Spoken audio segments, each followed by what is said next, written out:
నైమిషారణ్యంలో ఈ మహర్షులంతా చేయడం, ఈ శౌనకాది మహర్షులందరూ కూడా యజ్ఞాన్ని ప్రారంభించి చాలా వైభవపేతంగా యజ్ఞాన్ని చేస్తున్నారు. యజ్ఞం చేసేవాళ్ళు ఉదయం నుండి మధ్యాహ్నం దాకా చేస్తారు. మధ్యాహ్నం కాస్త రాజభోగాన్ని ప్రసాదం పులగమని పొంగల్ లాంటి ఏదో ప్రసాదం చేసుకుని మళ్ళీ సాయంకాలం సంధ్యావందనం చేస్తూ ప్రారంభించారు కదా. మధ్యలో ఈ గ్యాప్ ఉంటుంది, ఈ వ్యవధి ఉంటుంది.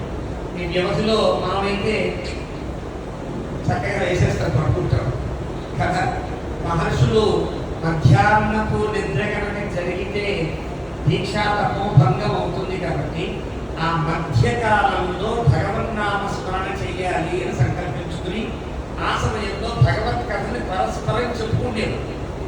పరస్పరం బోధయంత శ్రేయఃపరమవాప్స్యత అనన్యాశ్చింతయంతో మాం ఏ జనాః పర్యుపాసతే తేషాం నిత్యాభియుక్తానాం లేచివారు ఇక్కడే ఉన్నారు. తేషాం నిత్యాభియుక్తానాం యోగక్షేమం వహామ్య. అభియుక్తులు అని పదం.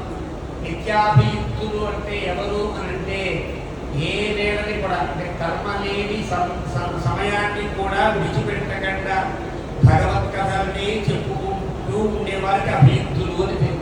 వారికి నిత్యాభియుక్తులు అని అంటారు. అలాంటి నిత్యాభియుక్తులుగా ఉండేవారు మహర్షులు. కాబట్టి వాళ్ళు ఏం చేసేవారు? శుభ్రంగా కథలు చెప్తున్నారు. అది భగవంతుని కథలు చెప్పారు. ఎవరు చెప్పాలి కథలు?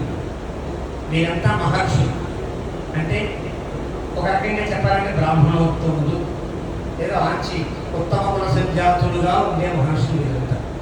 మీరే కథ చెప్పుకోవచ్చు కదా, చెప్పుకోరా.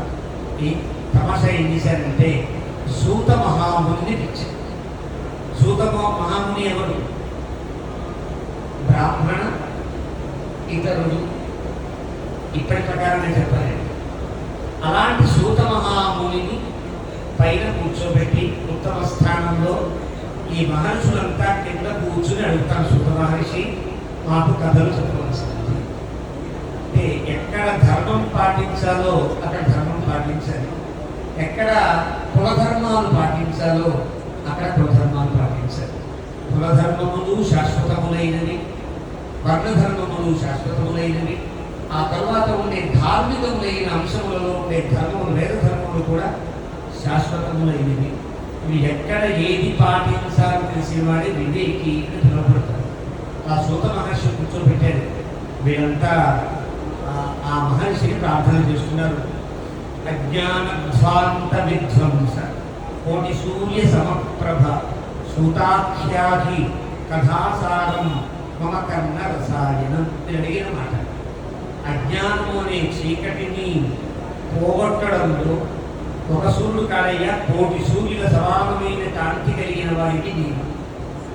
ఒక సూర్యుడే చీకటిని పోగొడితే వాంచి అంధకారాన్ని కూడా కోటి సూర్యుడు పోగొడతారు కదా.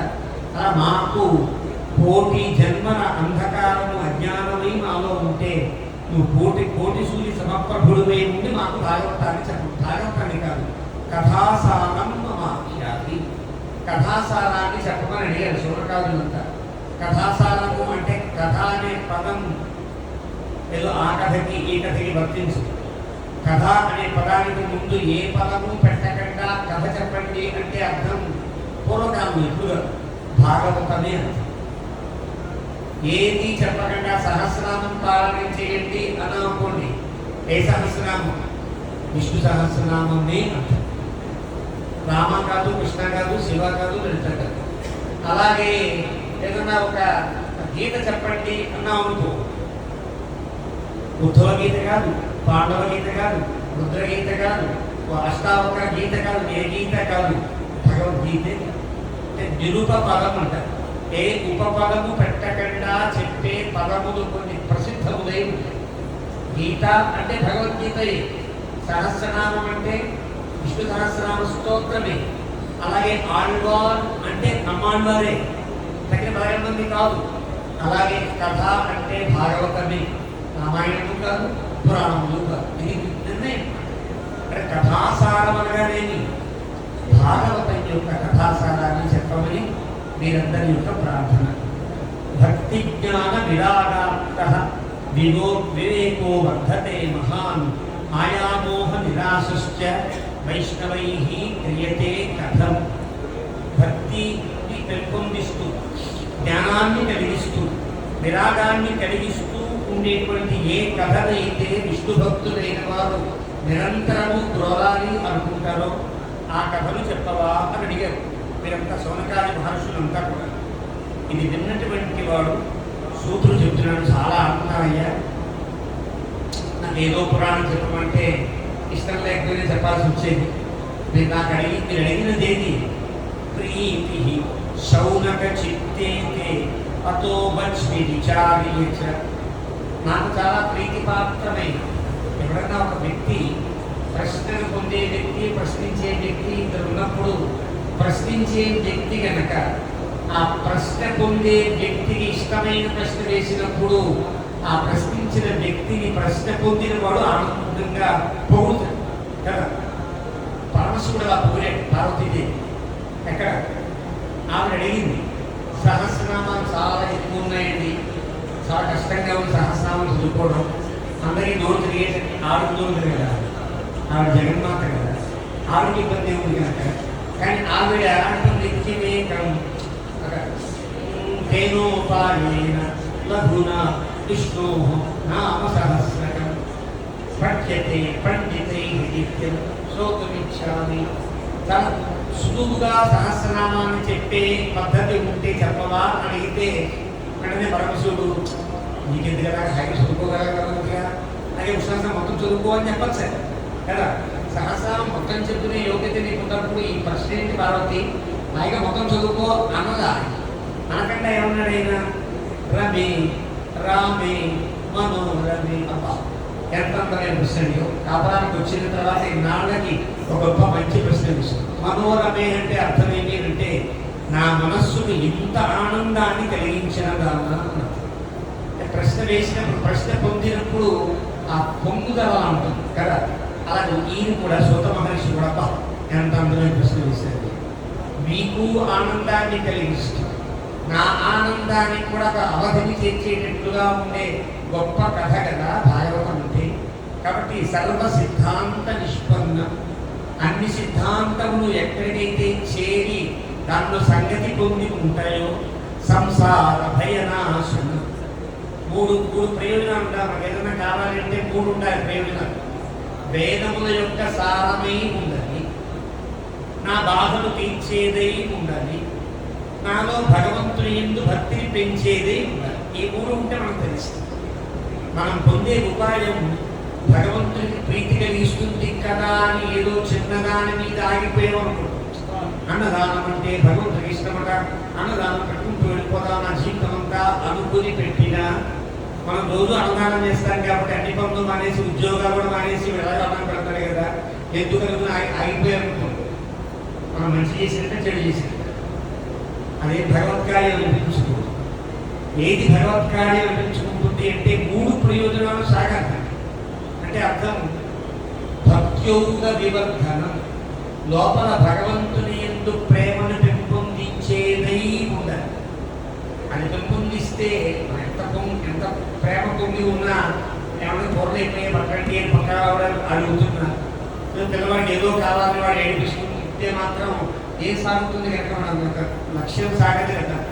కాబట్టి ఆ భక్తి, ఆ ప్రేమ ఇలాంటి దిగ్జాటాలు లేకుండా ఉండాలి అంటే సంసార భయనాశనం. ఈ లోకంలో ఉన్న సంసారం అంటే కేవలం బిడ్డలు బంధువులు మాత్రమే కాదు. పుట్టుక, చనిపోవుట, కష్టపడుట, దుఃఖపడుట, సుఖపడుట, ఏదో ఒక భయం కలుగుట, ప్రీతి కలుగుట, కామం కలుగుట, ఇవన్నీ ఈ చేష్టలన్నీ కలిగి సంసారము అంటారు. మనకి ఏ ఫీలింగ్ అంటే ఒక అనుభవం, ఆ అనుభవం ఏది కలిగినా సంసారం. ఇలాంటివి లేకుండా నిర్మల చిత్తము అంటే ఏంటంటే ఏ ఫీలింగ్స్ లేకుండా ఉండగలడు, ఒక రోగోలా ఉండగలడు, ఇంతే చేయగలడు. అంటే ఆ యజమాని ఏం చెప్తే అది చేసేటట్టుగా ఉండగలిగితే తరించడం ఈ లోకంలో. అక్కడ సంసార భయనాశనమై ఉండాలి. మళ్ళీ పుట్టుక చావులు లేకుండా ఉండాలి. పుట్టి ఒక సంసారాన్ని ఇక్కడ పొంది ఉన్నప్పుడు వీటి వల్ల పెద్ద ఇబ్బంది లేకుండా ఉండేటట్టు మనస్సు వాటి ఎందు లగ్నం కాకుండా ఉండేటట్టు ఉంటారు. నిజానికి లగ్నం కాకుండా చేసుకోగలిగే అవకాశం మనకైతే చాలా ఉన్నది. మనం కూడా దేన్ని మనసు పట్టించుకోకండి, అది కొంచెం ప్రయత్నం చేస్తే ఏర్పడింది. అంటే దుఃఖం కలిగితే బాధపడకండి, సుఖం కలిగితే పొంగిపోకుండా ఇవాళ సుఖం వచ్చింది నేను దుఃఖం కాదే అనుకుంది, దుఃఖం వస్తే సుఖం కాదా అనుకోగలిగితే ఈ బ్యాలెన్స్, ఈ స్థితి, ఈ సమస్థితి ఉంటే అది సంసార భయనాశనం. ఈ మాట చెప్పారు భగవద్గీతలో దాన్ని చెప్పాడు. దుఃఖేషు అనుద్విగ్న మనాః సుఖేషు విగత స్పృహః. సుఖము ఎందు ప్రీతి, దుఃఖము ఎందు భీతి లేకుండా ఉండగలిగితే అదే సంసార భయనాశనం. అది కూడా మనం పొందవచ్చు, క్రమంగా పొందవచ్చు. ఒక్కసారి పొందడం కష్టం, ఒక్కొక్కసారి అది పొందినా చెల్లించిపోవడం కూడా మనకి అనుభవంలో ఉన్నది. చాలా పట్ల ఎంతో ధైర్యంగా సుఖము దుఃఖము ఒకటే అనుకున్నా మనకు కూడా ఏదో సందర్భంలో కష్టం మనసు కలిగి దుఃఖపడ్డ ఉంటుంది. ఇలా పడతామని, ఇలా పడచ్చని, పడినా ఇలా లేవాలి చెప్పింది రామాయణం కదా. రాముని యొక్క ప్రవర్తన అదే. కాబట్టి ఇది సంసార భయనాశం. దీనికంటే ముందు భక్తిని కలిగిస్తోంది, సంసారం లేకుండా చేస్తుంది. దానికి కనుక వేదముల యొక్క సంపర్కం లేకపోతే అది ఎంత గొప్ప సంప్రదాయమైనా, ఎంత గొప్ప మతమైనా, ఎంత గొప్ప ఏదో జీవకారుణ్య భావాన్ని పెంపొందించేదే అయినా అది పనికిరాదు. సర్వ వేదాంత నిష్పన్నం. చాలా అవసరం. అంటే పునాదులు లేని మేడలు ఎక్కువ కాలం నిలబడదు కదా. వేదమతం ఎప్పటికీ మధ్యలో ఎన్ని మతాలు వచ్చుంటాయి, ఎన్ని సంప్రదాయాలు పుట్టుంటాయి, ఎన్ని సంప్రదాయాలు గాలి కలిసిపోయాయి, ఇంకా ఎన్ని కలిసిపోవడానికి సిద్ధంగా ఉన్నాయి, చూస్తూనే ఉన్నాం కదా.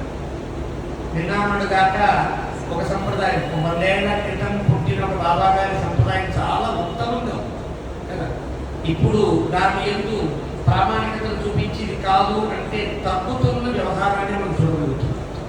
బాబా గారు లేకపోతే మరొకరు అంటే సుమా వేద వైదికమైన పునాదులు లేని సంప్రదాయములు కొద్ది కాలం వెలిగితే వెలగవచ్చు.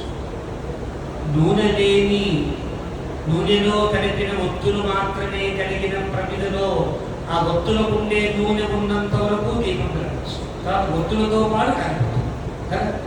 ఆ సంప్రదాయం చాలా పుట్టి ఆ వ్యక్తి ఉన్నంతకాలం ఉండి ఆ వ్యక్తి కనుమరుగు కాగానే ఆ వ్యక్తితో పాటు నశించిన సంప్రదాయం ఎన్నో, కొన్ని వందలు ఉన్నాయి సంప్రదాయాలు. కానీ మన సంప్రదాయాలు ఇంకా అలా కొనసాగుతాయి. మళ్ళీ మన సంప్రదాయాలు కూడా చిన్న చిన్న పీలికలు చీలికలు కూడా క్రమక్రమంగా మళ్ళీ అలా వెళ్ళి మళ్ళీ అలా కలిస్తే తప్ప ఇవి నిలబడేవి కావు. కానీ ఈ సంప్రదాయాలన్నింటినీ ఒక 3 దారులుగా ప్రవర్తింపజేసి ఆ 3 దారులను మళ్ళీ కలిపిన 3 మహనీయులే ఆదిశంకరుడు, రామానుజులు, మధ్వాచార్యులు. ఈ 3 ఆచార్యులు. సందేహపడక్కల్లా వీళ్ళకి తర్వాత ఎంతో మంది రకరకాలుగా ఉండొచ్చు, కానీ వీరు 3 మాత్రమే సర్వ వేదాంత నిష్పన్నమైన సంప్రదాయాన్ని స్థాపించిన వారు. కాబట్టి భారతదేశానికి ఆచార్యత్రయము అని పెద్దలంతా ఒకప్పుడు బాగా అనేవారు. ఇప్పుడు అనడానికి భయపడుతున్నారు, రేపు అంటారో అందులో తెలియదు. కానీ మళ్ళీ అందరూ అనే కాలం నడిపిస్తారు. అలాంటి సంప్రదాయంలో మనం ఉన్నందుకు ధన్యత కదా. అది చెప్తున్నాడు ఇక్కడ సూత మహాముని. సర్వ వేదాంత నిష్పన్నమై ఉండాలి, అది సంసార భయనాశకమై ఉండాలి, భగవంతుని యందు భక్తి పెంపొందించేదై ఉండాలి. ఇలాంటి ఒకే ఒక గ్రంథం అన్నింటినీ కలిపి ఉండడానికి కష్టం. అది ఒక్కటే ఉన్నది, అదే మీకు చెబుతా అంటూ చెప్పేదే భాగవతం. కాబట్టి అలాంటి భాగవతాన్ని ఈయన ప్రారంభించాడు అనుకున్నాడు. ప్రారంభిస్తూ అందమైన మాట అన్నాడు సూత మహర్షి. ఇది నేను కాదయ్యా, ఒక చిన్న సందర్భం చెప్తాను, ఇది ఎంత గొప్పదో నేను చెప్తుంటే మీరు అతిశయోక్తి అనుకుంటారేమో కదా కదా నిజంగా అనుకోవచ్చు కదా. అందుకని భాగవతం ప్రారంభ శ్లోకంలో ధర్మ ప్రోచిత కైతవో ప్రకుశలం పరమం నిర్మత్సరాణం సదా. ఎక్కడ మాత్సర్యం ఉండడానికి వీల్లేదు. మాత్సర్యం అంటే ఏమిటండి, ఈయన మాట్లాడితే కృష్ణుడు కృష్ణుడు కృష్ణుడు అంటున్నారు, దీనికంటే గొప్ప దేవుడు లేరా అని కనుక మనకి భావన కలిగితే మనకి మాత్సర్యం ఉన్నట్టే లెక్క. ఎందువల్ల